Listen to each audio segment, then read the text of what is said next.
जब तुम्हें 8 घंटे के लिए 10 गुना कैशबैक का मौका मिले तो तुम ज्यादा से ज्यादा कितना पैसा उड़ा सकते हो। घर खरीदने के लिए मैंने अपनी पूरी जमा पूंजी लगा दी थी, लेकिन किसने सोचा था कि वो घर एक खंडहर बनकर रह जाएगा। मैं छत पर खड़ा होकर आसमान की तरफ देखकर गालियां बक रहा था। तभी अचानक मेरे दिमाग में एक आवाज गूंजी, 8 घंटे का शैनहाउस सिस्टम जुड़ गया है। अब से होस्ट का कोई भी बिना दोहराया गया खर्च 10 गुना वापस मिलेगा। ध्यान दें, सिस्टम 8 घंटे बाद सो जाएगा। मैंने अपने फोन की स्क्रीन को घूर कर देखा। इस महीने का उधार का बिल अभी तक एक पैसा भी नहीं चुकाया था। मेरी एक्स गर्लफ्रेंड ने शॉपिंग में 2,000 उड़ा दिए थे और बॉस को खुश करने के लिए मैंने 850 की दावत दी थी। बाकी आलतू फालतू खर्च मिलाकर टोटल 3,800 रुपये का बिल था।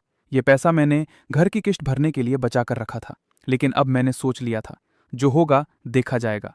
मैंने एक ही बार में सब चुका दिया, लेकिन मुझे जरा भी अंदाजा नहीं था कि अगले ही पल मेरे फोन में मैसेज की घंटी बजेगी। आपके अकाउंट जिसके आखिर में 1,571 है, उसमें 38,000 रुपये जमा कर दिए गए हैं। अब आपके अकाउंट में 38,227 रुपये हैं। अरे साला, ये सच है या झूठ? ये सिस्टम तो सच में काम कर रहा है। सिस्टम बाप ने मुझे धोखा नहीं दिया। अब तो मैं अमीर बन जाऊंगा। 8 घंटे, मेरे पास पागलों की तरह पैसा उड़ाने के लिए पूरे 8 घंटे का टाइम है। मैं इतना खरीदूंगा कि आसमान हिल जाएगा। आज तो मैं पैसा उड़ा उड़ा कर खुद को दुनिया का सबसे अमीर आदमी बना लूंगा। इस पागलपन वाली खुशी के बाद मैं शांत हुआ। अब मुझे क्या खरीदना चाहिए? हाँ, मुझे ऑनलाइन शॉपिंग करनी चाहिए। मैंने बिना टाइम बर्बाद किए सीधा दहवामाओ ऐप खोल लिया। हाथ में 30,000 से ज्यादा रुपए थे। मेरे दिमाग में तुरंत एक ही बात आई, अपना कंप्यूटर बदल लूं। एक पुराने गैजेट लवर के तौर पर पूरा आरओजी का सेटअप लेना मेरी जिंदगी का सपना था। जरा सोचो उस 4090 रैप्टर ग्राफिक कार्ड के बारे में, और वो फेमस एंगल्स आई आसूस मदरबोर्ड। बस ये सोचकर ही मेरे मुंह में पानी आ गया। पहले तो मैं एकदम कंगाल था। इस तरह का वीआईपी कंप्यूटर लेने के लिए तो मुझे अपनी किडनी बेचनी पड़ती। लेकिन अब सब बदल गया था। किस्मत बदलने का मौका मेरे सामने था, तो अब मैं साला झिझक क्यों रहा था। मैंने जल्दी से आरओजी का सीपीयू और मॉनिटर सर्च किया। उसकी कीमत ठीक 37,000 रुपये थी। मैंने बिना पलक झपकाए सीधा पेमेंट कर दिया। उसी वक्त बैंक का मैसेज फिर से मेरे फोन पर आया। 3,70,000 रुपये तुरंत आ गए थे। मैं खुशी से हवा में उड़ने लगा। मेरी नई जिंदगी आज से शुरू हो गई थी। कंप्यूटर तो हो गया, अब आगे क्या खरीदूं? मुझे अपना फोन बदलना चाहिए। वो सबसे महंगा वाला याली X5 ले लेता हूँ। मैंने 15,000 खर्च किए और बैंक ने मुझे तुरंत 1.5 लाख वापस कर दिए। लेकिन ये अभी भी काफी नहीं था। ये पैसा तो बस चिल्लर था। जब पैसा उड़ाना ही है तो कुछ बड़ा करना पड़ेगा। मैंने बिना कुछ सोचे उस टॉप लेवल के कैमरे का ऑर्डर दे दिया और साथ में कुछ लेंस भी ले लिए। मैंने एक झटके में 1 लाख रुपए उड़ा दिए। अगले ही पल बैंक ने मुझे 10 लाख रुपए दे दिए। ये एहसास बहुत ही गजब था। जैसे जैसे मैं पैसा उड़ा रहा था, मेरा नशा और भी बढ़ता जा रहा था।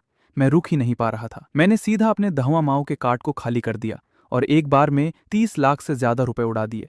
मैंने पलक तक नहीं झपकाई। लेकिन ये मजा ज्यादा देर तक नहीं चला। जब मैं पूरी तरह से मजे में था, तभी पेमेंट वाला पेज अचानक अटक गया और उस पर लिखा आया कि बैलेंस कम है। जब मैंने ध्यान से देखा तो मुझे समझ आया कि मेरे कार्ड में पैसा खत्म नहीं हुआ था, बल्कि इस डेबिट कार्ड की एक दिन की लिमिट सिर्फ 5 लाख थी। बैंक के सिस्टम ने इसे ब्लॉक कर दिया था। ये कोई हैरानी की बात नहीं थी, क्योंकि पहले मैं बस कुछ हजार रुपए कमाने वाला एक गरीब लड़का था। मैंने कभी सपने में भी नहीं सोचा था कि मैं एक दिन में 5 लाख से ज्यादा खर्च करूंगा। इसलिए मैंने कभी इसकी लिमिट नहीं बढ़ाई थी। अरे कमीने, ये क्या मजाक है?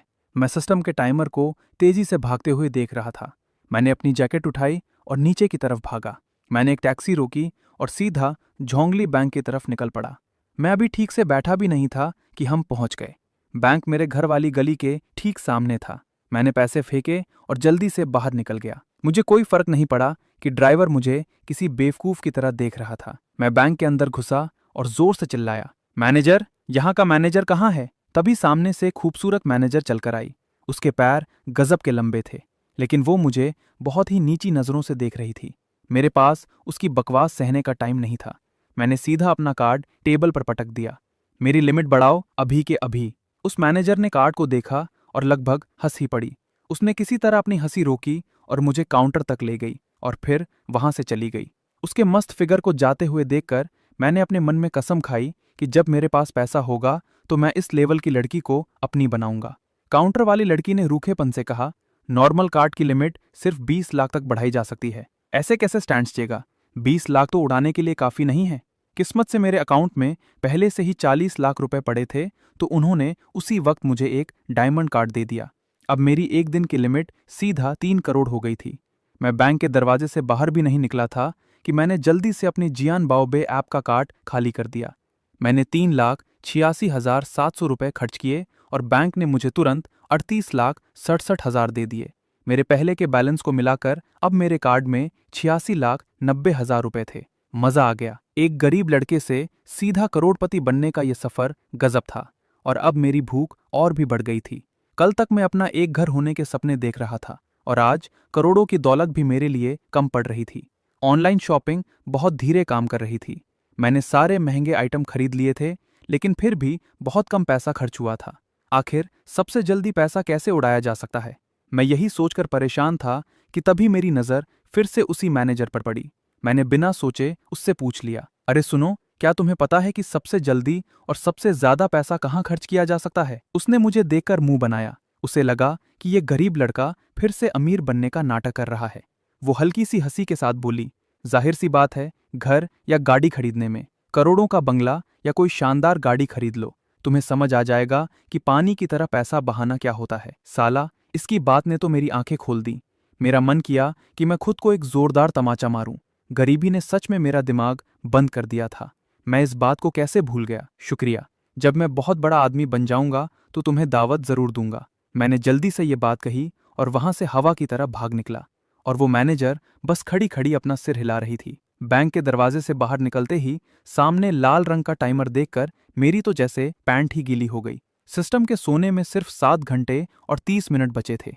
मेरे पास सच में बहुत कम टाइम था। मैं भागकर सड़क पर गया और एक टैक्सी रोकी। पास के सबसे महंगे कार शोरूम में चलो, जहां फरारी और लंबोर्गिनी मिलती है। जल्दी करो उस्ताद। ड्राइवर ने मुझे ऊपर से नीचे तक देखा और हंसते हुए बोला, अरे लड़के, यहां भौकाल मत काट। क्या तू अपनी शक्ल से ऐसी गाड़ी खरीदने वाला लगता है? मेरे पास उससे बहस करने का टाइम नहीं था। मैंने सीधा अपना फोन निकाला और उसे स्कैन करके पैसे भेज दिए। क्या 3,000 काफी हैं? अगर चालान कटा तो वो भी मैं भर दूंगा। बस गाड़ी जल्दी भगा। ये बात सच है कि पैसा बोलता है। पैसे मिलने का मैसेज देखकर ड्राइवर की आंखें फटी की फटी रह गईं। उसने एक्सीलेटर को ऐसे दबाया जैसे सीधा इंजन में पैर घुसा देगा। कस के बैठ जा लड़के, आज तेरा भाई साक्षात फुजीवारा ताकुमी का बाप बनकर गाड़ी चलाएगा। उसने उस खटारा टैक्सी को भी F1 रेसर की तरह दौड़ा दिया था। मैं गाड़ी में भी खाली नहीं बैठा था। लाखों रुपए भी तो पैसा ही होता है। मैं लगातार अपने फोन पर पैसा खर्च करने का तरीका ढूंढ रहा था कि तभी गलती से मैंने एक लाइव स्ट्रीम खोल ली। मेरे दिमाग में एक आइडिया आया, क्या लाइव स्ट्रीम में पैसे डालना भी खर्च माना जाएगा? मुझे ट्राई करना चाहिए। मेरे जैसा लड़का जो कभी किसी को गिफ्ट नहीं भेजता था, मैंने एक झटके में 10 लाख रुपए का टॉपअप कर लिया। लेकिन बैंक की तरफ से कोई मैसेज नहीं आया। मुझे समझ आ गया कि पैसे डालना खर्च नहीं होता। मुझे गिफ्ट खरीदने पड़ेंगे, तभी वो असली खर्च माना जाएगा। मैंने एक शाओबेई नाम की लड़की का लाइव स्ट्रीम खोल लिया। मैं सिर्फ 5वें लेवल पर था, इसलिए मेरे आने पर कोई स्पेशल इफेक्ट भी नहीं आया। वो लड़की किसी और के साथ पीके बैटल कर रही थी और मचल मचल कर अपने फैंस से गिफ्ट मांग रही थी। मुझे याद आया कि पहले उसने मुझे रिप्लाई किया था, तो ठीक है, अब ये पैसों की बारिश उसी पर होगी। कार्निवल, क्लाउड एरो और चिंग यूंग रेल्म, मैंने उसे सारे के सारे गिफ्ट भेज दिए। मैंने 9 लाख से ज्यादा रुपए उड़ा दिए थे और बैंक ने मुझे तुरंत 90 लाख रुपए वापस कर दिए। ये तरीका सच में काम कर रहा था। गिफ्ट भेजने के लिए शुक्रिया युआन भाई। वो लड़की खुशी के मारे चिल्ला पड़ी। तभी जोर से ब्रेक लगने की आवाज आई। मैंने ऊपर देखा, वो महंगे कारों का शोरूम आ गया था। लैम्बोर्गिनी मेरे ठीक सामने खड़ी थी। अब असली खेल शुरू होने वाला था। पहले तो मैं रोल्स रॉयस के दरवाजे की तरफ देखने से भी डरता था कि कहीं कोई मेरा मजाक ना उड़ा दे, लेकिन अब मेरे पास सिस्टम की पावर थी। इस लैम्बोर्गिनी के शोरूम से ही मेरा भौकाल शुरू होगा। अंदर घुसते ही उस लाल रंग की स्पोर्ट्स कार ने मेरा दिल जीत लिया। सच कहते हैं, स्पोर्ट्स कार ही लड़कों का असली प्यार होती है। इसका लुक तो किसी खूबसूरत लड़की से भी ज्यादा कातिल था। सेल्स वाली लड़की ने मुझे बहुत ही साधारण कपड़ों में देखा, लेकिन अपनी ट्रेनिंग की वजह से वो एक स्माइल के साथ मेरे पास आई। वो मुझे उस रिवेल्तो के फीचर्स बताने ही वाली थी कि मैंने उसे बीच में रोक दिया। ये सब बकवास रहने दो, मुझे बस इतना बताओ कि इसका पूरा प्राइस कितना है। क्या ये 1 करोड़ से ऊपर की है? मेरे पास उसकी बातें सुनने का टाइम नहीं था, क्योंकि मेरे लिए अभी टाइम ही पैसा था। ये 70 लाख के आसपास पड़ेगी। ठीक है, सीधा कॉन्ट्रैक्ट लाओ। वो लड़की तो जैसे पत्थर की बन गई थी। मुझे अंदर आए अभी 1 मिनट भी नहीं हुआ था और मैं पेमेंट करने के लिए तैयार था। ये सुपर कार खरीदना कम और सब्जी मंडी से गोभी खरीदना ज्यादा लग रहा था। जब वो कॉन्ट्रैक्ट प्रिंट करने गई, मैंने फिर से लाइव स्ट्रीम खोल लिया। अभी जो मैंने पैसा उड़ाया था वो काफी नहीं था। मैंने उस लड़की की प्रोफाइल पर पागलों की तरह क्लिक किया। Dragon ranger, wings of the sky. मैं बस लगातार गिफ्ट फेंकता जा रहा था जब तक कि मेरे हाथ में दर्द नहीं होने लगा। मैंने 3 लाख दोइन कॉइन्स ऐसे ही उड़ा दिए थे। लाइव स्ट्रीम में आग लग गई थी। पूरी स्क्रीन पर मुझे बाप बोलने वाले कमेंट्स भरे पड़े थे, लेकिन मुझे सिर्फ अपने फोन की उस प्यारी सी घंटी से मतलब था। डिंग! बैंक में 30 लाख आ गए थे और मेरा बैलेंस तुरंत 1 करोड़ के पार हो गया। तभी वो सेल्स वाली लड़की कॉन्ट्रैक्ट लेकर भागते हुए वापस आई। उसने बहुत डरते हुए मुझसे पूछा कि क्या मैं एडवांस देना चाहूंगा। एडवांस कैसा? सीधा फुल पेमेंट करूंगा। मैं अंदर से बहुत उतावला हो रहा था। कैशबैक का टाइम सिर्फ 7 घंटे बचा था। अगर पैसा उड़ाऊंगा नहीं तो वापस कैसे आएगा? मेरे कार्ड से 70 लाख रुपए कट गए और उसका 10 गुना यानी 7 करोड़ रुपए तुरंत आ गए। मेरा बैलेंस 8 करोड़ के करीब पहुंच गया था। यह एहसास सीधा मेरे दिमाग को हिला रहा था। मैंने उस लड़की की तरफ देखा। तुम्हारे शोरूम में और कौन सी गाड़ियां हैं? हमारे पास हरकन और यूरुस भी हैं। मुझे ये दोनों भी चाहिए। दोनों का टॉप मॉडल दो और अभी कॉन्ट्रैक्ट साइन करो। मेरी ये बात सुनते ही पूरे शोरूम में सन्नाटा छा गया। वो लड़की पूरी तरह से सुन्न हो गई थी। उसके पुराने अमीर कस्टमर भी मॉडल चुनने में टाइम लगाते थे, लेकिन मेरी तरह बिना कुछ पूछे सीधे गाड़ियां उठा लेने वाला इंसान उसने अपनी जिंदगी में कभी नहीं देखा था। आसपास की वो सेल्स वाली लड़कियां जो पहले भाव खा रही थीं, अब वो सब चाय पानी लेकर मेरे पास आ गई थीं। उनकी आंखों में जलन साफ दिख रही थी। उनका बस नहीं चल रहा था कि वो सीधा मेरे ऊपर ही लेट जाएं। एक बहुत ही हॉट फिगर वाली लड़की ने तो अपना शरीर मेरे ऊपर चिपका ही दिया। उसकी आवाज इतनी मीठी थी कि क्या बताऊं। सर जी, अगर आपको लिमिटेड एडिशन गाड़ियां पसंद हैं तो मैं प्राइवेट में आपके लिए जुगाड़ कर सकती हूँ। अपने हाथ पर उसके शरीर को महसूस करके मेरे अंदर भी गर्मी बढ़ने लगी थी। क्या यही अमीरों के मजे होते हैं? साला ऐसा कौन होगा जो इस तरह के ऑफर को ठुकरा सके? लेकिन अगले ही पल मैंने खुद को रोककर उसके पैरों को पीछे धकेल दिया। हालांकि वो लड़की एकदम जहर थी, लेकिन कैशबैक के मजे के सामने ये कुछ भी नहीं था। अगर मैंने ये 8 घंटे बर्बाद कर दिए तो मैं जिंदगी भर रोता रहूंगा। मेरे चारों तरफ खड़ी भीड़ को हटाते हुए मैं एक बार फिर कैश काउंटर के सामने गया। 2 टॉप मॉडल लग्जरी गाड़ियों की कीमत 89,60,000 थी और मैंने बिना पलक झपकाए सीधा फुल पेमेंट कर दिया। डिंग! बैंक से 8 करोड़ 96 लाख का कैशबैक आ गया। मैं अपने फोन के मैसेज में उस बैलेंस को घूर रहा था। 15 करोड़ 50 लाख से ज्यादा। 10 करोड़ का आंकड़ा पार हो गया था। मेरी उंगलियां कांप रही थीं। मैं करोड़पति बन गया था। लिन सर, आपने एक ही बार में इतनी सारी गाड़ियां खरीद ली। क्या आप कोई छोटा मोटर शो लगाने वाले हैं? ली यिंग की आंखों में सितारे चमक रहे थे और वो खुशी से मेरे पास आई। मैंने अपने अंदर की उस पागलपन वाली खुशी को दबाया और शांत दिखने का नाटक करते हुए भौकाल काटा। बस ऐसे ही पसंद आ गई। ये बात बोलकर मैं उन सब की इज्जत भरी नजरों के बीच से पलटकर दरवाजे से बाहर निकल गया। अभी भी 1 करोड़ 40 लाख की लिमिट बाकी थी जिसे उड़ाना था। मैंने अपनी नजर उठाई और पास वाले शोरूम को देखा। बिना रुके मैं सीधा रोल्स रॉयस के शोरूम में घुस गया। सर, क्या आप सच में फैंटम सीरीज खरीदना चाहते हैं? वो भी खास लॉन्ग व्हील बेस वाला मॉडल। वो सेल्समैन मुझे घूर रहा था। उसे यकीन नहीं हो रहा था कि एक कस्टमर जिसे अंदर आए अभी 2 मिनट भी नहीं हुए और वो ऑर्डर दे रहा है। करोड़ों की गाड़ियां खरीदने से पहले लोग 100 बार सोचते हैं और मेरे जैसा जवान लड़का एक ही बार में फुल पेमेंट करने की बात कर रहा था। ऐसा लग रहा था जैसे मैं कोई प्रैंक कर रहा हूं। मेरे पास बकवास करने का टाइम नहीं था। मैंने सीधा हाथ हिलाते हुए कहा, बकवास बंद करो, जाकर कॉन्ट्रैक्ट लाओ, मैं अभी फुल पेमेंट करूंगा। सेल्समैन को भले ही लग रहा था कि मेरा दिमाग खराब है, लेकिन खुद चलकर आई सेल को कौन मना करता है। थोड़ी ही देर में कॉन्ट्रैक्ट मेरे सामने पड़ा था। मैंने पेन उठाया और मक्खन की तरह साइन कर दिए। 1 करोड़ 9,80,000 सीधे शोरूम के अकाउंट में चले गए। अगले ही पल फोन वाइब्रेट हुआ। बैंक में 10 करोड़ 98 लाख आ गए। अभी का बैलेंस 25 करोड़ 40,78,258 रुपए। अरे साला, इन अनगिनत जीरो को देखकर मेरा दिल बाहर आने वाला था। ये 25 करोड़ से ज्यादा थे। ये उल्टा पैसा छापने का तरीका सच में गजब था। मजा आ गया। मैंने किसी तरह आसमान की तरफ देखकर जोर से हंसने की अपनी इच्छा को दबाया और पलटकर सेल्समैन से पूछा, क्या तुम्हारे पास 40 लाख के आसपास की कोई गाड़ी है? मुझे वैसी कुछ और गाड़ियां दे दो। सेल्समैन जो अभी अपना कमीशन गिनकर हटा था, ये बात सुनकर उसका चेहरा जम गया। लिन सर, हमारे यहाँ सबसे सस्ती गाड़ी ही 50 लाख से शुरू होती है। साला कमीना। मैंने अपने मन में उसे गाली दी। पैसा होकर भी उसे उड़ा ना पाना एक अलग ही तरह की सजा है। अगर वो बकवास लिमिट नहीं होती तो मैं इस पूरी दुकान को ही खरीद लेता। मैं इसी बात को लेकर परेशान था कि तभी मेरे फोन की घंटी बजी। मैंने नंबर देखा, वो झोंगली बैंक का कॉल था। क्या मैं लिन सर से बात कर रहा हूँ? मैं झोंगली बैंक की ब्रांच का मैनेजर गूली बोल रहा हूँ। फोन पर उस आदमी की आवाज इतनी ज्यादा मीठी और इज्जतदार थी कि मेरे रोंगटे खड़े हो गए। आपको परेशान करने के लिए माफी चाहता हूँ। हमारे बैंक ने देखा है कि आपके अकाउंट में करीब 30 करोड़ का विदेशी फंड आया है। आपके इतने बड़े फंड और आपके रुतबे को देखते हुए हम आपको हमारे बैंक का VIP black gold card offer करना चाहते हैं। इस ब्लैक गोल्ड कार्ड में आपको बिना किसी लिमिट के पैसा उड़ाने की पावर मिलेगी और इसके साथ ही रुको, मैंने तुरंत सबसे काम की बात पकड़ी। मेरी आंखें चमक उठी। तुमने कहा बिना किसी लिमिट के? जी हाँ, कोई लिमिट नहीं। गजब, इसे कहते हैं जब नींद आ रही हो तो कोई तकिया दे दे। मेरे चेहरे पर एक बड़ी सी स्माइल आ गई। मैं ये कार्ड ले रहा हूँ, लेकिन अभी मैं रोल्स रॉयस के शोरूम में गाड़ियां खरीद रहा हूँ।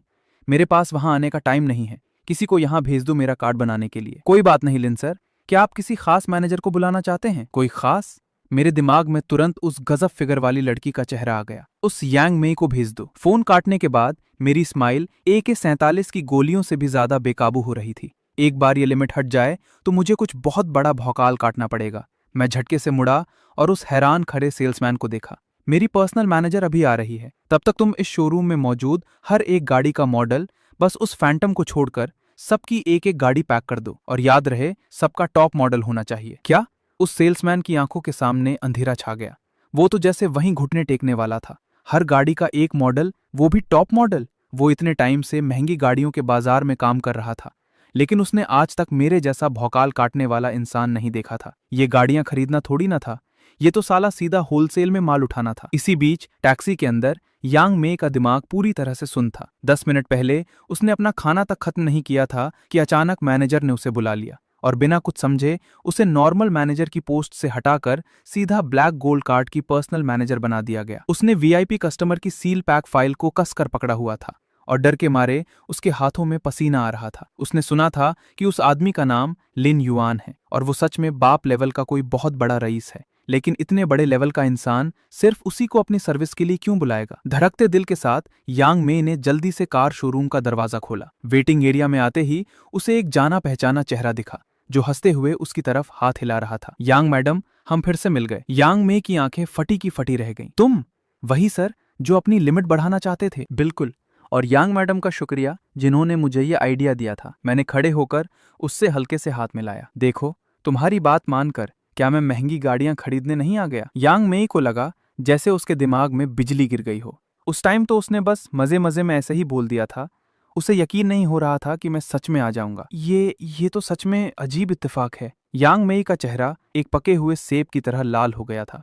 वो इतनी ज्यादा शर्मिंदा थी कि उसका मन कर रहा था कि जमीन फटे और वो उसमें समा जाए। वो असल में मैं यहाँ किसी को ढूंढने आई हूँ। उसे इस तरह घबराते हुए देखकर मैं अपनी हंसी नहीं रोक पाया। क्या तुम किसी लिन युआन नाम के आदमी को ढूंढ रही हो? मैंने अपनी नाक की तरफ इशारा किया और मेरी स्माइल और भी चौड़ी हो गई। अगर कोई गलती नहीं हुई है तो शायद तुम जिसे ढूंढ रही हो वो इंसान मैं ही हूँ। यांग मे का मुंह तो जैसे जमीन तक लटक गया था। इस पल उसे समझ आ गया कि पागलपन किसे कहते हैं।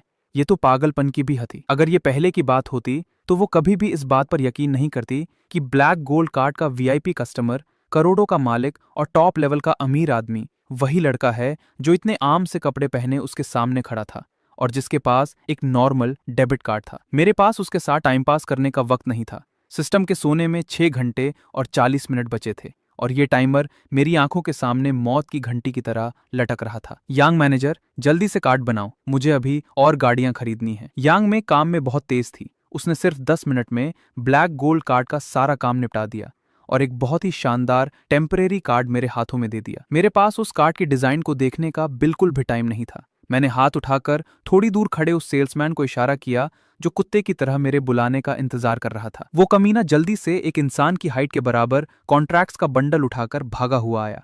खुशी के मारे उसका चेहरा पूरी तरह से खिल गया था। सट सट सट, मैंने पेन उठाया और उन सारे कॉन्ट्रैक्ट्स पर तेजी से साइन कर दिए। ये सब देखकर यांग मे का तो जैसे दिमाग ही फट गया था। लिन सर, क्या इतने सारे कॉन्ट्रैक्ट्स पर साइन करने से पहले आपको किसी वकील से बात नहीं करनी चाहिए? कोई जरूरत नहीं है, ये सब तो गाड़ियां खरीदने के लिए हैं। यांग मे को लग रहा था कि ये दुनिया ही पागल हो गई है। बाकी लोग रोल्स रॉयस खरीदने आते हैं तो एक गाड़ी लेते हैं और मैं साला यहाँ गाड़ियों का पूरा खानदान ही थोक में उठा रहा था। जैसे ही मैंने आखिरी कॉन्ट्रैक्ट पर साइन किया, मैंने वो टेम्परेरी कार्ड उठाया और पूरे भौकाल के साथ स्वाइप कर दिया। कलिनन के 86,90,000, स्पेक्टर के 63,40,000, घोस्ट के 63,90,000, कुल मिलाकर मैंने 2,10,00,000 से ज्यादा का पेमेंट किया। अगले ही पल सिस्टम की आवाज फिर से बजी। बैंक में 21,40,00,000 का कैशबैक आया है। आपका अभी का बैलेंस है 44,60,00,000। ये एहसास सच में मेरे अकाउंट में 4 अरब 46 करोड़ रुपए थे, लेकिन ये अभी भी मेरे लिए बहुत कम था। मैंने अपनी पसंद के कुछ रंग चुने, गाड़ी लेने का काम उस सेल्समैन पर छोड़ा और मुड़कर यांग मई से कहा, यांग मैडम, क्या रियल एस्टेट में आपका कोई जानने वाला है? मुझे बंगले खरीदने हैं। यांग में अभी तक मेरी महंगी गाड़ियां खरीदने के झटके से बाहर नहीं आई थी और अब वो मेरे इस नए विचार को सुनकर सन्न रह गई। उसने मुझे समझाने की कोशिश की, लिन सर, आजकल प्रॉपर्टी के दाम बहुत तेजी से गिर रहे हैं। इस वक्त खरीदना मतलब सीधे घाटे का सौदा है। मैंने हाथ हवा में लहराया, गिरते हैं तो गिरें, मुझे खरीदना है तो मैं खरीदूंगा, इससे कोई फर्क नहीं पड़ता। यांग में पूरी तरह से चुप हो गई। क्या कोई इंसान ऐसी बातें करता है? बाकी लोग घर इसलिए खरीदते हैं ताकि नुकसान न हो, और मैं ऐसे खरीद रहा था जैसे दान दे रहा हूं। अगर उसने अभी अभी गाड़ियों के इतने सारे कॉन्ट्रैक्ट्स अपनी आंखों से ना देखे होते तो वो पक्का मुझे पागल समझ बैठती। अगर आप सच में खरीदना चाहते हैं तो हमारे बैंक के कई बिल्डर्स के साथ रिश्ते हैं, मैं आपकी बात करवा सकती हूँ। बात करवाने में, फिर घर देखने और कॉन्ट्रैक्ट साइन करने में कम से कम कुछ घंटे तो लगेंगे ही ना। घर खरीदने का प्रोसेस इतना लंबा और ऊपर से कुछ घंटे। मैंने अपनी भ्रिकुटी सिकोड़ी। सिस्टम को सोने में सिर्फ 6 घंटे बचे थे। घर खरीदने में कुछ घंटे बर्बाद करने का मतलब था कि खेल खत्म। मुझे तो ऐसा तरीका चाहिए था जिसमें पैसा पलक झपकते खर्च हो और कैशबैक तुरंत मिले। तभी मेरे दिमाग में एक आइडिया आया और मेरी आंखें चमक उठीं। क्या कोई अधूरा प्रोजेक्ट है या ऐसी कोई कंपनी जो दिवालिया होने की कगार पर हो और कर्ज ना चुका पा रही हो? अगर ऐसी कोई कंपनी है तो मैं उसे पूरी तरह खरीद लूंगा, लेकिन काम बहुत तेजी से होना चाहिए। यांग में वहीं घुटने टेकने वाली थी। क्या ये पैसे की आग में पागल हो गया है? वो भी सीधे डूबे हुए प्रोजेक्ट्स में पैसा झोंकना चाहता है। वो मुझे समझाने ही वाली थी कि ऐसे प्रोजेक्ट्स अकुआ कुआ होते हैं जिनमें हाथ डालने से सिर्फ नुकसान होता है। लेकिन वो क्या जाने कि मुझे चाहिए ही वही डूबे हुए प्रोजेक्ट्स। सिर्फ डूबे हुए प्रोजेक्ट्स वाले ही अपनी संपत्ति बेचने के लिए उतावले रहते हैं, और तभी मेरा सौदा सबसे तेजी से पक्का हो सकता है। बकवास बंद करो, मैंने तुरंत फैसला सुनाया। जल्दी से अपने बैंक मैनेजर को फोन करो। उन दिवालिया मालिकों को तुरंत बैंक में बुलाओ, देर नहीं होनी चाहिए। यांग में मेरी बात टाल नहीं सकी। उसने लंबी सांस ली और फोन मिलाने लगी। हम तेजी से वापस जोंगली बैंक पहुंचे। इस वक्त सिस्टम के सोने में 5 घंटे और 50 मिनट बाकी थे। जैसे ही हम मीटिंग रूम में बैठे, सिस्टम का टाइमर किसी खौफनाक घंटी की तरह तेजी से भागने लगा। मैं गुस्से से पागल हो रहा था। वहां खाली बैठना वक्त की बर्बादी था। इसलिए मैंने अपना फोन निकाला और चाओ लियाओ प्लेटफॉर्म खोल लिया। चूंकि मैं एक ही चीज पर बार बार पैसा खर्च नहीं कर सकता था, इसलिए मैंने पैसे उड़ाने के नए तरीके ढूंढ निकाले। मैंने अपनी उंगलियों से स्क्रीन पर ताबड़तोड़ क्लिक करना शुरू कर दिया। पूरे प्लेटफॉर्म पर गिफ्ट बरसाने लगा। मुझे परवाह नहीं थी कि सामने वाला होस्ट कौन है। जो भी दिखा उसे गिफ्ट भेज दिए। 10,000 डॉबी खर्च किए, 10,000 वापस मिल गए। 3 लाख डॉबी खर्च किए, 3 लाख वापस मिल गए। मैंने अपनी फोन की स्क्रीन पर इतनी तेजी से हाथ चलाया कि मानो वो गर्म हो गई हो, और देखते ही देखते मैंने 30 लाख से ज्यादा का कैशबैक निकाल लिया। छोटी से छोटी रकम भी आखिर रकम होती है। जब तक पैसा मिल रहा है, उंगलियों का दर्द क्या चीज है। मेरे पास बैठी यांग में मुझे इस तरह पागलों की तरह स्क्रीन पर टैप करते देख रही थी। उसका चेहरा देखने लायक था। क्या यही अमीरों की जिंदगी होती है? लाखों रुपए ऐसे ही पानी की तरह बहा रहे हैं। तभी मीटिंग रूम का दरवाजा जोर से खुला और एक के बाद एक दर्जन से ज्यादा लोग अंदर घुस आए। हर किसी के चेहरे पर बेचैनी और आंखों में लालच साफ झलक रहा था। मैंने गिफ्ट भेजना बंद किया और मेरे होठों पर एक अजीब सी मुस्कान आ गई। शिकार पिंजरे में आ चुका है। मुझे बचाने के लिए लाइन में खड़े इन दिवालिया मालिकों को देखकर मेरे अंदर का उत्साह बढ़ गया। आज मैं इन्हें दिखाऊंगा कि असली रईस किसे कहते हैं। मैंने पूरी भीड़ पर नजर दौड़ाई और मेरी निगाहें एक मोटे ताजे मध्यम आयु वर्ग के आदमी पर जाकर रुकी, जो पहला शिकार था। गुआंगलाई कंस्ट्रक्शन के मैनेजर न्यू। मैंने उसके माथे से बहते पसीने को देखा और उत्सुकता से पूछा, मैनेजर न्यू, आप ही कंस्ट्रक्शन कंपनी आखिर क्यों डूब रही है? सब कुछ ठीक ठाक चल रहा था, लेकिन अचानक वो प्रमोटर दिवालिया हो गया और उसने हमारे पैसे की जगह फ्लैट थमा दिए। मैनेजर न्यू अपना पसीना पोंछते हुए रौनी सूरत बनाकर अपनी राम कहानी सुनाने लगा। सबके सब लग्जरी बंगले हैं। आज के वक्त में इन्हें कौन खरीदेगा? बैंक का लोन चुकाने की तारीख आ चुकी है और हमारी कंपनी अब बस दम तोड़ने ही वाली है। जैसे ही मैंने बंगले शब्द सुना, मेरी आंखें चमक उठीं। क्या ये वही चीज नहीं है जिसकी मुझे तलाश थी? मैंने तुरंत पूछा, कहाँ पर हैं? कितने सेट बचे हैं? बेस्ट नॉर्थ जिला क्लाउड एज में 10 बंगले बचे हैं। पूरा बंगल कितने का पड़ेगा? डिस्काउंट के बाद एक बंगले की कीमत 1.5 करोड़ से 4 करोड़ के बीच है। मैंने मन में हिसाब लगाया। बेस्ट नॉर्थ जिला शहर से सिर्फ आधे घंटे की दूरी पर है। लोकेशन एकदम प्राइम है, इसलिए मैंने बहुत ही हल्के अंदाज में कह दिया, ये 10 बंगले मुझे चाहिए, एक मुश्त पूरा पेमेंट अभी कर दूंगा। मेरी बात सुनते ही पूरा मीटिंग रूम एक पल के लिए शांत हो गया और फिर मैनेजर न्यू खुशी के मारे तुतलाने लगा, सच में फुल पेमेंट? आप तो मेरे भगवान हैं। मेरा पुनर्जन्म करने आए हैं। मैंने शांत रहकर हाथ से इशारा किया और पास बैठी यंग में से कहा कि जल्दी से कॉन्ट्रैक्ट साइन करें। कुछ ही मिनटों बाद 27 करोड़ 75 लाख रुपए सीधे ट्रांसफर हो गए। अगले ही पल मशीन जैसी आवाज गूंजी।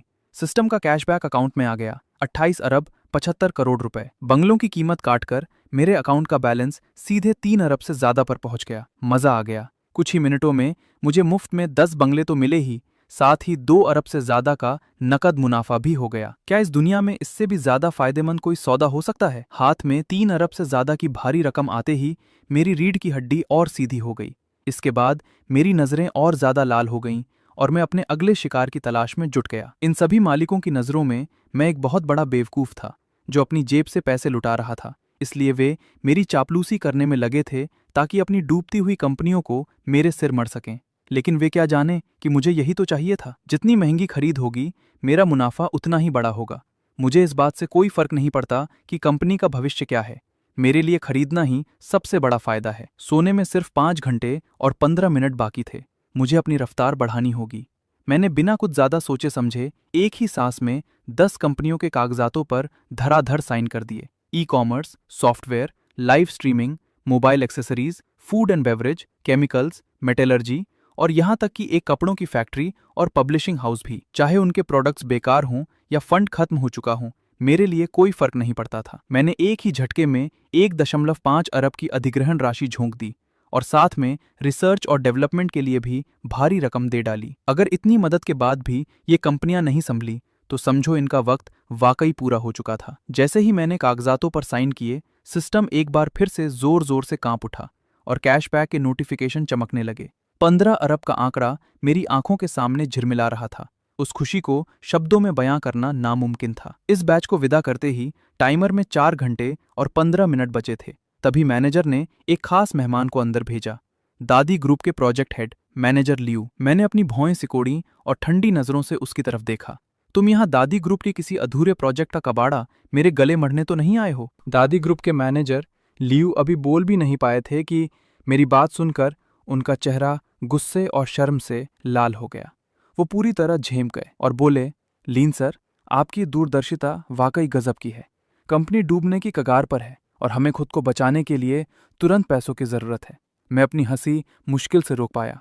यानी ये वही कमीने हैं जिनकी वजह से मैंने पहले जो घर खरीदा था वो अधूरा रह गया और फिर प्रॉपर्टी के दाम जमीन पर आ गए। अब ये मुझे ही अपना बेवकूफ बनाने चले आए। खाक ऐसा होने दूंगा। मैं उन्हें तुरंत बाहर का रास्ता दिखाने ही वाला था कि मैनेजर लियू ने अचानक घुटने टेक दिए और मेरे सामने आ गिरे। मैं चौंक गया। ये क्या ड्रामा है? लीन सर, चाहे जो गलती हुई हो वो दादी ग्रुप की तरफ से हुई है, लेकिन फ्लैट खरीदने वाले आम लोग तो बेकसूर है ना। उन सबकी खातिर प्लीज इन्हें बचा लीजिए। मैनेजर लियू रोनी सूरत बनाकर गिड़गिड़ाने लगे। अगर आप इस प्रोजेक्ट को संभाल लेते हैं तो बाकी के 3 फेज का काम पूरा हो जाएगा। वहां हजारों परिवार रहते हैं। ये सौदा आपके लिए किसी भी तरह घाटे का नहीं रहेगा। इस बात ने सीधे मेरे दिल को छू लिया, क्योंकि मैं खुद भी कभी उस अधूरे घर के दर्द को झेल चुका था। उस भुक्तभोगी का दर्द मैं अच्छी तरह समझता था, इसलिए मैं खामोश हो गया। वैसे भी सिस्टम का बैकअप मेरे पास था। अगर सच में घाटा भी हो जाता तो भी मैं फायदे में ही रहता। मैंने एक गहरी सांस ली और पूछा, बाकी के 4 फेस का पैकेज कितने में बेचोगे? अगर आप इसे संभालने के लिए तैयार हैं तो मैं अपनी तरफ से सबसे भारी डिस्काउंट दिलवा दूंगा। बकवास बंद करो। मुझे किसी डिस्काउंट की कोई जरूरत नहीं है। मुझे बस इतना बताओ कि कुल रकम कितनी है। तुरंत अमाउंट तय करो, कॉन्ट्रैक्ट साइन करो और पेमेंट लो। मैनेजर लियू ये सुनकर पूरी तरह सुन रह गए और फिर उन्होंने तुरंत अंगूठा दिखाते हुए चिल्लाकर कहा, लीन सर वाकई बहुत दरिया दिल है। लीन सर महान है। मैंने आराम से पैर पर पैर चढ़ाकर बैठ गया। जो बड़े बड़े अधिकारी कभी मेरे लिए आसमान पर हुआ करते थे, वे आज मेरे सामने हाथ जोड़े खड़े थे। इस बात का जो सुकून था वो शब्दों में बयान नहीं किया जा सकता। आधे घंटे के भीतर दादी हाउदू के फ्लैट्स, उससे जुड़े मार्केट और कमर्शियल बिल्डिंग्स की कुल कीमत 8.5 अरब तय हुई और सब कुछ मेरे नाम ट्रांसफर कर दिया गया। पैसा ट्रांसफर हुआ, कैशबैक आया। सारा प्रोसेस कुछ ही सेकंड्स में पूरा हो गया। अब मेरे अकाउंट का बैलेंस 93 अरब तक पहुंच चुका था। बस थोड़ी सी कसर बाकी थी और मैं 1000 करोड़ का मालिक बनने वाला था। सिस्टम के सोने में 3 घंटे 45 मिनट बाकी थे। इस रफ्तार को बिल्कुल धीमा नहीं पड़ने देना था। जैसे ही अंदर और मालिक आने लगे, मैं अपना माथा सहलाते हुए सीधे फाइलें यांग में की तरफ उछाल उछाल कर फेंकने लगा। फटाफट कॉन्ट्रैक्ट तैयार करो, उनसे पूछो कितने में बेचेंगे, सबको साइन कर डालो। यांग में आखिरकार अपना सब्र खो बैठी और बोल पड़ी, लीन सर, आप बहुत जल्दबाजी कर रहे हैं। इस तरह आंख मूंद कर कंपनियों को खरीदने से बहुत बड़ी मुसीबत खड़ी हो जाएगी। मैंने भी कड़क आवाज में जवाब दिया, जैसा कह रहा हूं वैसा करो। मेरे पास पैसों की कोई कमी नहीं है, लेकिन पैसों को इस तरह पानी की तरह थोड़ी बहाया जा सकता है। यांग में के चेहरे पर साफ चिंता झलक रही थी। मैंने ठंडी नजरों से उसकी तरफ देखा। यांग मैडम, अपनी सीमा में रहिए। आप एक मैनेजर हैं, आपका काम सिर्फ हुक्म मानना है, फैसले लेना मेरा काम है। यांग में मेरी इस बात पर अड़ गई, लेकिन गुस्से और लाचारी के मारे वो सिर्फ लंबी सांस लेकर रह गई। अरे मूर्ख, जितना ज्यादा पैसा मैं उड़ाऊंगा उतना ही बड़ा मुनाफा मेरे हाथ लगेगा। इस तरह का मजा हर किसी के नसीब में नहीं होता। देखते ही देखते 8 और कंपनियां मेरी झोली में आ गईं। इस बार भी सिस्टम ने मुझे 5 अरब का कैशबैक थमा दिया। इसे पैसे खर्च करना नहीं कहते, इसे तो खुलेआम पैसे लूटना कहते हैं। सिस्टम के सोने में 3 घंटे 20 मिनट बचे थे। इसी अंधाधुंध खरीदारी के बीच बैंक मैनेजर जीयू अचानक कहीं से चुपके से मेरे पास आए और फुसफुसाते हुए बोले कि कोई बहुत बड़ी मछली हाथ लगी है। शुरुआत में मैंने इसे ज़्यादा गंभीरता से नहीं लिया, लेकिन जैसे ही मैंने फाइल उठाकर देखी, मेरी आंखें फटी की फटी रह गईं। वो कोई और नहीं बल्कि जानी मानी किदी ऑटो कंपनी थी। गाड़ी वाकई शानदार थी, उसका लुक बेहतरीन था और टेक्नोलॉजी भी टॉप क्लास थी, लेकिन खराब मार्केटिंग की वजह से उसकी बिक्री ठप पड़ चुकी थी और वो दिवालिया होने की कगार पर खड़ी थी। मैंने फाइल को टेबल पर पटक दिया और सामने कांप रहे स्ट्रैटेजी हेड सन मिंग युआन से पूछा, पूरी तरह से खरीदना चाहते हो? तुम्हें कितने पैसे चाहिए? उस आदमी ने बहुत ही डरते डरते कहा कि वो अपनी कंपनी को बचाने के लिए 8 अरब की फंडिंग चाहता है और साथ ही वो मेरे साथ शेयर होल्डिंग पर भी बात करना चाहता था। बात करने की कोई जरूरत नहीं है, मैंने ठंडी हंसी हंसते हुए कहा। मुझे किसी दूसरे की कंपनी में हिस्सेदारी रखना पसंद नहीं है। अगर सौदा करना है तो मैं पूरी कंपनी खरीदूंगा, या कम से कम उस पर मेरा पूरा कंट्रोल होना चाहिए। ये सुनते ही सन मिंग युआन डर के मारे कांप उठा। कंट्रोल करने के लिए तो 2/3 शेयर खरीदने पड़ेंगे और उसके लिए तो पैसों का समंदर चाहिए। कम से कम 15 अरब से शुरुआत होगी। इतनी बड़ी रकम सुनने के बाद भी मैं जरा सा नहीं घबराया, बल्कि मेरा उत्साह और बढ़ गया। अगर खेलना ही है तो बड़ा खेलेंगे। पूरी कंपनी खरीदने के लिए कुल कितना पैसा लगेगा? सन मिंग युआन ने थरथराते हुए 35 अरब का भारी भरकम आंकड़ा सामने रखा। मैंने बिना पलक झपकाए कह दिया, तुम्हें हेडक्वार्टर से बात करने के लिए पूरे 10 मिनट देता हूं, और साथ ही उसे एक सुनहरा सपना भी दिखा दिया। कामयाब होने के बाद तुम्हारी पोजीशन और भी ऊपर कर दी जाएगी। ये सुनते ही सन मिंग युआन खुशी से पागल होकर फोन करने के लिए दौड़ पड़ा। पास खड़ी यंग मे की आंखें फटी की फटी रह गईं। 35 अरब का यह सौदा बिना किसी बैकग्राउंड चेक के, बिना किसी ऑडिट के और बिना टॉप मैनेजमेंट से मिले सिर्फ खरीदना है कहकर तय हो रहा था। वो खुद को रोक नहीं पाई और फिर से समझाने लगी, अरे भाई, इस तरह पानी में पैसे मत बहाओ। लेकिन मैंने सिर्फ मुस्कुराकर कहा, यंग मैडम, असली ताकत के सामने कोई भी समस्या समस्या नहीं रहती। पूरे 10 मिनट बाद सन मिंग युआन हांफते हुए वापस भागा भागा आया। उसका चेहरा खुशी से लाल हो रहा था। लिन सर, वे लोग मान गए हैं, लेकिन वे अपनी कीमत बढ़ा रहे हैं। उन्हें 35 अरब नहीं, बल्कि कीमत से मुझे कोई दिक्कत नहीं है, लेकिन मैं सिर्फ 1 घंटा दे रहा हूं। मैंने घड़ी की तरफ देखकर बहुत ही सख्त लहजे में कहा, 1 घंटे के बाद अगर कॉन्ट्रैक्ट मेरी टेबल पर नहीं आया तो ये सौदा रद्द समझा जाए। हालांकि सन मिंग युआन का चेहरा उतरा हुआ था, लेकिन मेरे कड़े तेवर के आगे उसे मेरी बात माननी ही पड़ी। समय बीतता गया और मैंने गोभी भाजी की तरफ 10 और कंपनियों को खरीद डाला, जिन पर मैंने 58 करोड़ रुपए झोंक दिए। अगले ही पल सिस्टम की आवाज फिर गूंजी और 5.8 अरब का कैशबैक सीधे मेरे अकाउंट में आ गया। इस बार मेरे अकाउंट का बैलेंस 100 अरब के आंकड़े को पार कर गया। इस पल मैं वाकई में 100 बिलियनियर का बहुत बड़ा रईस बन चुका था। वो बड़ी बड़ी फैक्ट्रियां, जमीनें, महंगे यॉट और प्राइवेट जेट्स अब सब के सब मेरे हो चुके थे। जैसे जैसे विदेशी खातों से पैसे आने लगे, बैंक के बड़े मैनेजर से भी नहीं रहा गया। वो खुद मुझसे मिलने दौड़े चले आए और बैंक के स्टाफ को कड़े निर्देश दिए कि इस बड़े भगवान की खातिरदारी में कोई कमी नहीं आनी चाहिए। सिस्टम के सोने में 2 घंटे 40 मिनट बाकी थे। वक्त बहुत कम था और मेरी बेचैनी फिर से बढ़ रही थी, इसलिए मुझे और तेजी से कंपनियों को खरीदना पड़ा। तभी एक नई कॉरपोरेट प्रतिनिधि अंदर दाखिल हुई। जैसे ही मैंने उस पर नजर डाली, मेरी आंखें चमक उठीं। उन अजीबोगरीब बड़े कारोबारियों के मुकाबले सामने खड़ी शैन जियाई किसी अप्सरा से कम नहीं लग रही थी। उसकी फिट फॉर्मल ड्रेस ने उसके लंबे और खूबसूरत पैरों को और उभार दिया था। ब्लैक स्टॉकिंग्स और हाई हील्स ने उसके पूरे तेवर को एक बॉस की तरह बना दिया था, और ऊपर से उसका गोल फ्रेम चश्मा उसकी खूबसूरती में चार चांद लगा रहा था। हाथ मिलाते ही उसकी उंगलियों का वह कोमल एहसास मेरे दिल की धड़कनों को तेज कर गया। मैंने खुद को संभाला, क्योंकि इस वक्त सबसे जरूरी था पैसा खर्च करना, ताकि भविष्य में मैं किसी बड़ी इमारत की तरफ इशारा करके गर्व से कह सकूं कि ये इमारत मेरे बाप की है। मैंने तय किया कि मैं सीधे शेन जियाई के पास मौजूद पूरी की पूरी गगनचुंबी इमारत को ही खरीद लूंगा। यही होती है एक टॉप लेवल के रईस की सोच। इमारत सिर्फ इसलिए खरीदना ताकि दूसरों पर रौब जमाया जा सके, और इसकी वजह इतनी सीधी थी कि कोई भी हैरान रह जाए। शेन जियाई ने मेरे सामने फाइल बढ़ाई और उसकी आवाज थोड़ी कांप रही थी। ये वैनमंग बिल्डिंग है, जिसमें शॉपिंग मॉल, ऑफिस स्पेस और रूफ ऑफ गार्डन जैसी सभी आधुनिक सुविधाएं मौजूद हैं। कमर्शियल बिल्डिंग का नाम सुनते ही मेरी आंखें फिर से चमक उठीं। भविष्य में जब मैं शेखी बघारने निकलूंगा तो बाकी लोगों के पास तो बस छोटे मोटे घर होंगे, और मेरे पास पूरी की पूरी इमारत होगी। तुलना ही नहीं की जा सकती। मेरे चेहरे पर साफ लिखा था कि मुझे ये चाहिए, मुझे जल्दी से लूटो। मैं बेवकूफ हूं और मेरे पास अथाह पैसा है। लेकिन इस बात ने शेन जियाई को उलझन में डाल दिया। क्या बिजनेस की डीलिंग ऐसे ही होती है कि बिना किसी मोल भाव के तुरंत हाँ कह दी जाए? वह मेरे इस बेताबी भरे अंदाज को देखकर थोड़ा सहम गई, और उसे लगा कि शायद मैं कोई बहुत शातिर खिलाड़ी हूं जो सीधे तौर पर दिखावा नहीं कर रहा। ये तो बड़े खिलाड़ियों के बीच दिमाग का एक बहुत बड़ा खेल था। शेन जियाई ने अपने दांत भींचे और थोड़ा सोच समझकर एक आंकड़ा सामने रखा। 150 अरब। अगर आप राजी हैं तो हम आपकी हर शर्त मान लेंगे। मैंने उसे मजे लेते हुए ऊपर से नीचे तक देखा और कोने से मुस्कुराते हुए कहा, 150 अरब? सच कहूं तो थोड़ा सस्ता है, लेकिन चलो सौदा पक्का। क्या? शेन जियाई की खूबसूरत आंखें फटी की फटी रह गईं। उसे अपने कानों पर बिल्कुल यकीन नहीं हुआ।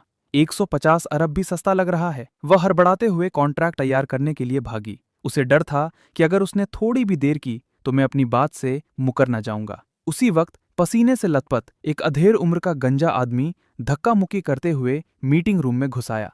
मैंने नजर उठाकर देखा और अपनी हंसी मुंह मुश्किल से रोक पाया। अरे, ये तो मेरी ही पिछली कंपनी का मालिक वांग फुगुई था। याद है जब एक बार वीडियो कॉन्फ्रेंसिंग में उसने मुझे गालियों से नवाजा था, और जब कंपनी के गेट पर उसकी असली पत्नी ने उसकी मालकिन की जमकर पिटाई की थी तो वह बीच बचाव करने पहुंचा था। वह शानदार नजारा आज भी मुझे अच्छी तरह याद है। लेकिन मजेदार बात यह थी कि इस वक्त वह मेरे सामने हाथ जोड़े बड़ी ही चापलूसी भरी मुस्कान के साथ खड़ा था। उसने मुझे पहचाना तक नहीं कि मैं वही आम कर्मचारी था जिसे वह घोड़े गधे की तरह काम में जोता था। वह बार बार लियू सर या लियू साहब कहकर मुझे इतने प्यार से पुकार रहा था जैसे हम जिगरी यार हों। लियू साहब वाकई कम उम्र में बहुत बड़े तीसमार खा हैं। वांग फुगुई अपने हाथ रगड़ते हुए बोला। उसे लगा कि उसके हाथ कोई बहुत बड़ा बेवकूफ लग गया है। 2 अरब में सौदा पक्का कर लें क्या? मैंने ठंडी हंसी हंसते हुए अपने मन में पूरा हिसाब लगा रखा था।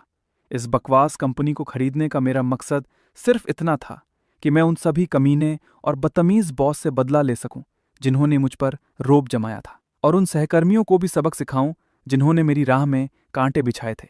इस इंतकाम की आग में ये कंपनी मैं खरीद कर ही रहूंगा, लेकिन इस वांग फुगुई को मैं एक चवन्नी भी कमाने नहीं दूंगा। तेरी इस कबाड़ कंपनी की औकात 2 अरब की है। 8.8 करोड़ दूंगा। बेचना है तो साइन कर, नहीं तो दफा हो जा। मेरे इस वार ने सीधे उसकी कीमत की धज्जियां उड़ा दी। वांग फुगुई वहीं सुन्न पड़ गया और उसकी पूरी टीम के होश उड़ गए। थोड़ी देर पहले जो शख्स बिना पलक झपकाए 150 अरब उड़ा रहा था, वो अचानक इतनी सी रकम के लिए क्यों अड़ गया? वांग फुगुई ने जब ये सारा माजरा देखा तो उसे डर सताने लगा कि कहीं हाथ आया शिकार फिसल न जाए।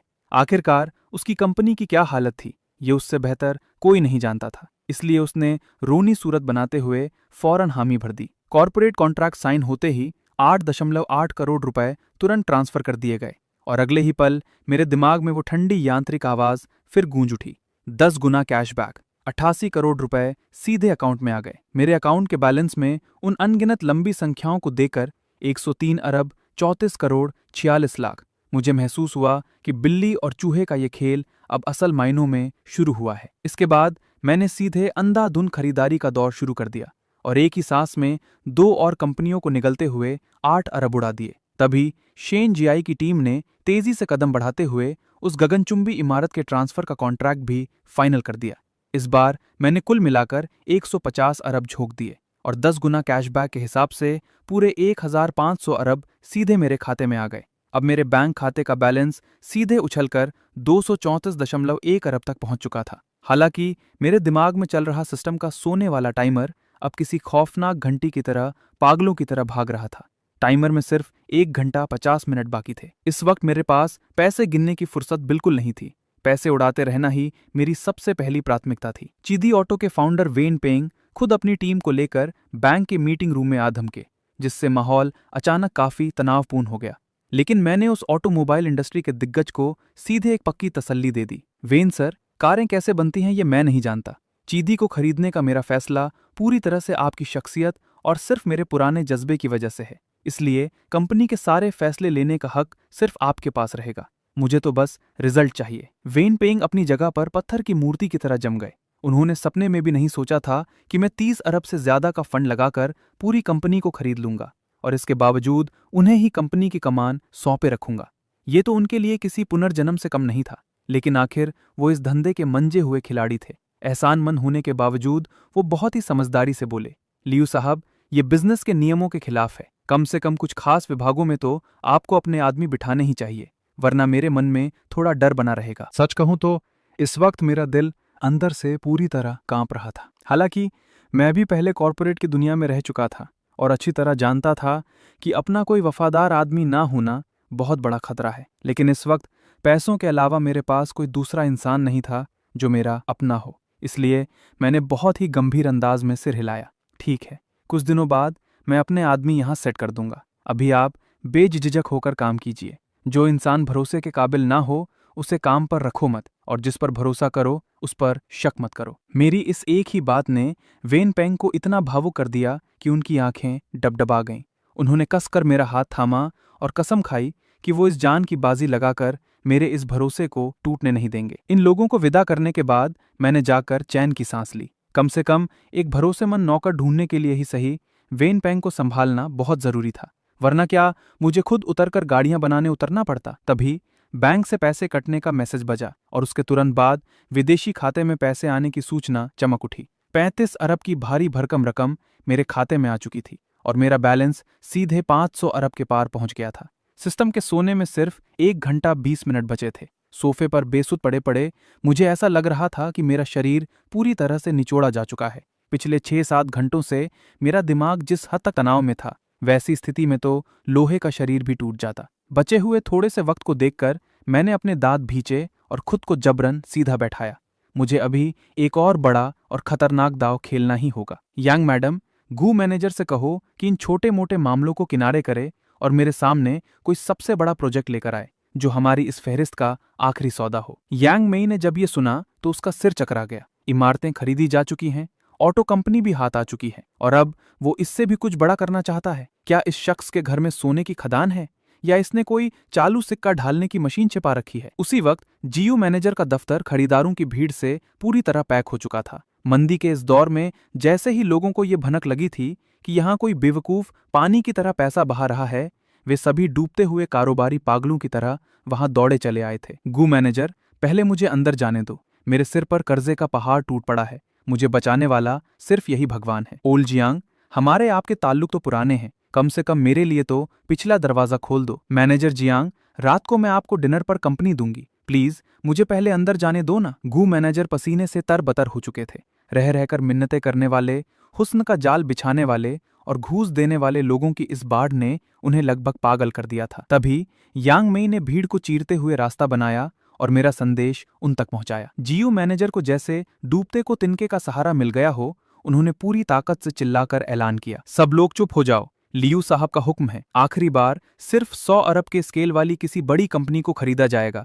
जो इस क्राइटेरिया पर फिट न बैठे वो यहां से दफा हो जाए। ये सुनते ही मीटिंग रूम के बाहर खड़ी आधी से ज्यादा भीड़ पल भर में छट गई।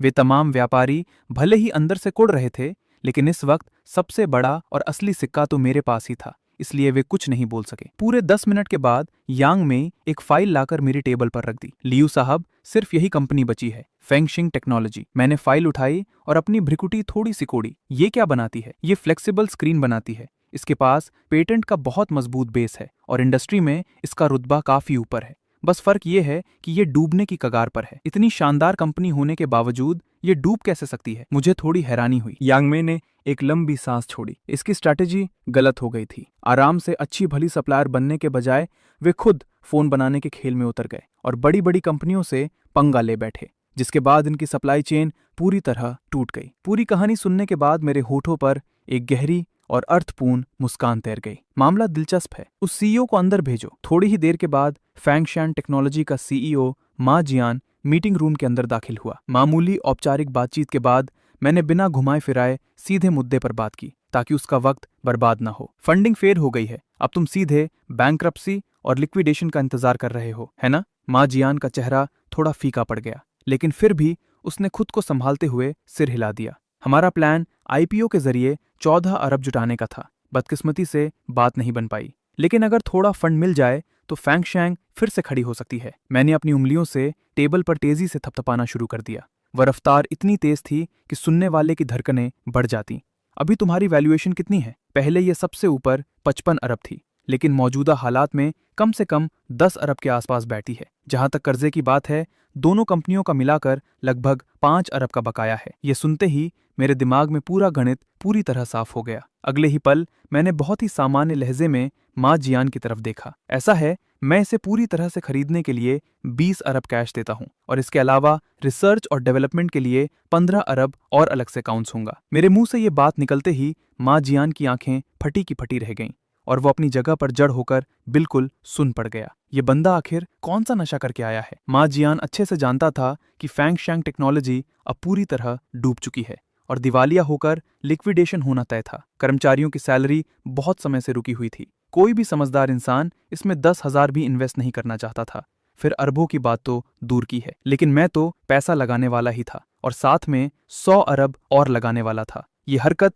पूरी तरह पागलपन भरी थी, लेकिन मा जियान को भी उम्मीद थी। फैंगशैंग के लिए मैं डूबते को तिनके का सहारा था। आखिर जब क्यूडी ऑटो मेरे हाथों में फिर से जिंदा हो सकती है तो फैंगशैंग क्यों नहीं हो सकती? अगले ही पल सिर्फ धड़ की आवाज आई। मा जियान खुशी के मारे वहीं घुटने टेक कर बैठ गया और पागलों की तरह चिल्लाने लगा, शुक्रिया लिन सर। इस तरह घुटने टेकने वाले नजारे ने पास खड़ी यांग में को भी हक्का बक्का कर दिया। वो मन ही मन बड़बड़ा रही थी, ये तो साला कोई खैरात बांटने वाला देवता है। ये पैसा तो पानी की तरह बह रहा है। हालांकि मन में शिकायत करना अलग बात थी, पर उसमें अपने काम में जरा भी देर नहीं लगाई। 40 मिनट से भी कम समय में पूरी कंपनी को खरीदने का कॉन्ट्रैक्ट पक्का हो गया। जैसे ही मैंने साइन किए, बैंक ट्रांसफर सफल हो गया। मेरे दिमाग में अचानक सिस्टम की आवाज गूंजी, रिफंड रिवॉर्ड के तौर पर 350 अरब आ चुके हैं। खाते के बैलेंस को एक सांस में 864.2 अरब तक पहुंचते देख मेरा पूरा शरीर सुन पड़ गया। इस नंबर का क्या मतलब है भाई?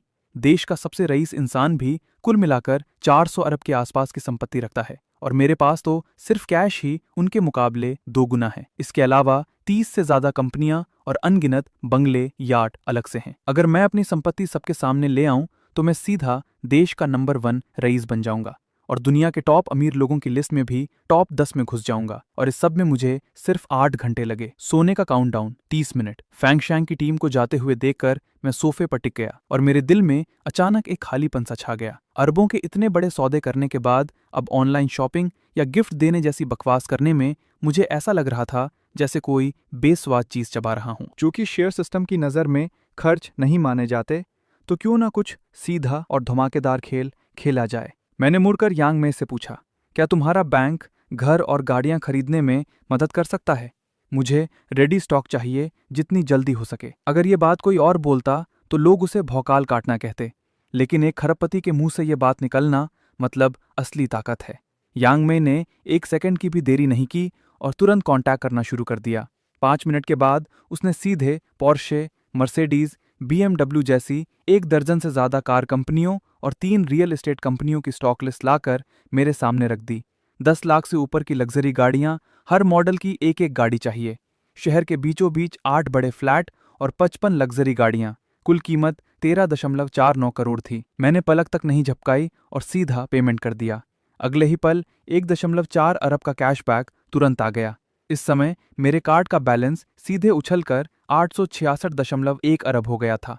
सोने का काउंटडाउन 10 मिनट। आखिरी वक्त में मैंने बाकी सबको बाहर भेज दिया और अकेले रेस्ट रूम में जाकर इस टोंगे से ढंग से अलविदा कहने की तैयारी करने लगा। भला कौन अपनी उस मुर्गी को आसानी से जाने देगा जो सोने के अंडे देती है। मैंने बहुत ही फिल्मी अंदाज में हवा की तरफ देखकर कहा, टोंगे, अगर ऊपर वाला मुझे एक और मौका दे तो मैं अपनी जान देकर भी आपको नया जीवन दे दूंगा। मुझे लगा था कि इससे सिस्टम पिघल जाएगा।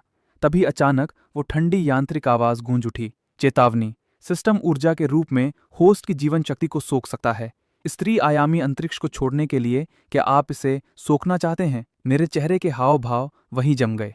अरे साला, मैं तो बस ऐसे ही बोल रहा था, तूने इसे सच क्यों मान लिया? मैं डर के मारे कांप उठा। स्क्रीन पर टच करते करते मेरा हाथ हिल गया और मैंने जल्दी से ना चुन लिया। टोंगे, नाटक मत करो, मुझे अभी 2 साल और जीना है। मैं हंसने का नाटक कर रहा था, लेकिन मेरा दिल ऐसे धड़क रहा था जैसे कोई ढोल बजा रहा हो। आखिरकार ये मेरी जिंदगी और मौत का मालिक था। क्या मेरी जान लेने के अलावा ऐसा कोई और तरीका नहीं था जिससे तुम सो न? अगले ही पल वर्चुअल पैनल सच में हिलने लगा। Binding task interface, emotion energy collection शुरू। शर्त 1 करोड़ इमोशन एनर्जी। सिस्टम की यांत्रिक आवाज गूंजी, जब तक तुम त्रिआयामी इंसानों के अंदर खुशी, गुस्सा, दुख और मजे जैसे भाव पैदा करोगे, तुम ऊर्जा इकट्ठा कर लोगे, जब तक 1 करोड़ पूरी न हो जाए। मैं खुशी से झूम उठा। मेरे होठों की मुस्कान रुक नहीं रही थी। ये तो छठे आयाम की खतरनाक टेक्नोलॉजी है। अगर ये सच में रीस्टार्ट हो गई तो शायद कोई ऐसा तगड़ा इनाम मिल जाए जिसकी कोई हद ना हो। जब मैं अपनी इस बेहतरीन जिंदगी के सपने देख रहा था, तभी सिस्टम ने मुझ पर ठंडा पानी डाल दिया। चेतावनी, सोने का काउंटडाउन 5 मिनट बचा है। होस्ट को सलाह दी जाती है कि तुम्हारी संपत्ति और तुम्हारी पहचान मेल नहीं खाती। खतरा 5वें लेवल का है। मेरे दिल की धड़कन तेज हो गई। मैंने जल्दी से पूछा, 5वें लेवल का क्या मतलब है? सबसे बड़ा लेवल कौन सा है? सबसे बड़ा लेवल 5वां ही है। बस इतने से शब्द, जिन्हें पढ़कर मेरी खाल सुन हो गई और मेरी पीठ पसीने से भीग गई। बात तो सही है, आज मेरे पास खरबों रुपए हैं, लेकिन मैं तो आज भी बिना किसी बैकग्राउंड और बिना किसी सहारे का एक गरीब लड़का ही हूं। उन पूंजीपति भेड़ियों की नजरों में मैं सिर्फ एक मलाईदार गोश्त का टुकड़ा हूं, जिसे हर कोई नौच खाना चाहता है। पुराने जमाने में वो जमीन वाले लोग इतनी जल्दी बर्बाद क्यों हो जाते थे? क्या इसलिए नहीं कि कोई उनके खिलाफ चाल चल देता था? इंसानी फितरत की बुराई को कभी कम मत आंकना। टोंगे बचाओ, क्या मेरे पास खुद को बचाने का कोई तरीका है? क्या आप प्रॉपर्टी प्रोटेक्शन ऑन करना चाहते हैं? क्या इसके बारे में भी पूछने की जरूरत है? बिल्कुल ऑन करना है। 800 अरब की रकम जबरन जर्मनी के रिकंस्ट्रक्शन क्रेडिट बैंक में ट्रांसफर कर दी गई है, जिस पर सिर्फ ब्याज मिलेगा, और मूलधन निकालने के लिए खुद जर्मनी जाकर आंखों की पुतली और उंगलियों के निशान वेरीफाई करने होंगे। 800 अरब इस तरह पूरी तरह लॉक हो चुके थे। खाते में बचे हुए 66.1 अरब को देखकर भले ही मेरी संपत्ति अचानक बहुत कम हो गई थी, लेकिन मेरे दिल को बहुत बड़ा सुकून मिला। बाकी बचा हुआ पैसा मेरी कई पीढ़ियों के लिए काफी था। कम से कम किसी के द्वारा पूरी तरह खाए जाने से तो बच गया। एक बात अजीब है, आज के समय में जब फॉरेन एक्सचेंज के नियम इतने सख्त हैं, तो सिस्टम ने पैसे कैसे टारगेट ट्रांसफर कर दिए? सिस्टम किसी भी चीज को दोबारा व्यवस्थित कर सकता है। इसके तुरंत बाद मेरी आंखें, चेहरा, नसें और उंगलियों के निशान 1 सेकंड में रिकॉर्ड हो गए। यहां तक कि बैंक कार्ड की भी जरूरत नहीं पड़ी।